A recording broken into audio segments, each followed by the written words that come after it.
मेहरबान कोर्टाने मनोज जरंगे पाटलांवर वॉरंट काढलं होतं, कारण ते 23 तारखेला कोर्टापुढे हजर नव्हते। त्यामुळे आज जी पुढची तारीख होती त्या तारखेला मनोज जरंगे पाटील हजर झाले।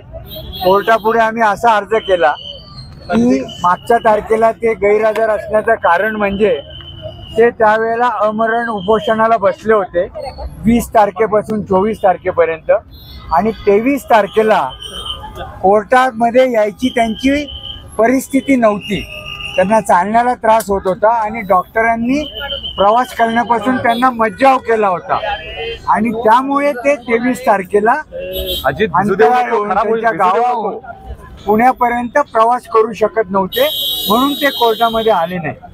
मागच्या वेळी 31 मेला ते स्वतःहून कोर्टापुढे हजर झाले होते आणि त्यांनी वॉरंट कॅन्सल करून घेतलं होतं। ती तारीख नसताना ते स्वतःहून हजर झाले होते।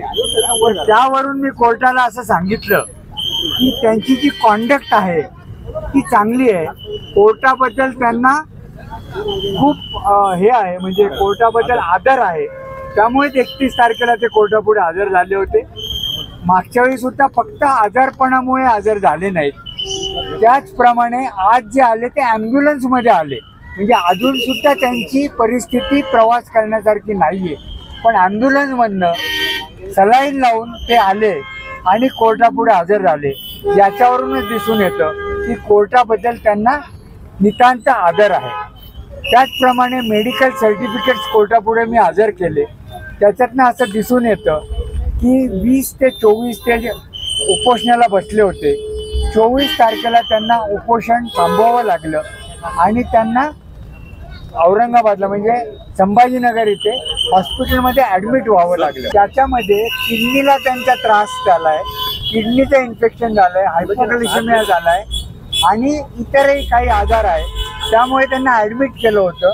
त्यांनी डॉक्टरांच्या सल्ल्याच्या विरोधात ते डिस्चार्ज घेतला आणि ते कोर्टामध्ये 3 सप्टेंबरला पुढची तारीख ठेवलेली आहे, आणि जो बॉन्ड आहे तो 3000चा बॉन्ड त्यांनी मेहरबान कोर्टापुढे दिला। अजामीन पत्र जो वॉरंट होतं ते कोर्टाने रद्द केलं आणि पुढची 3 सप्टेंबर तारीख नेमली।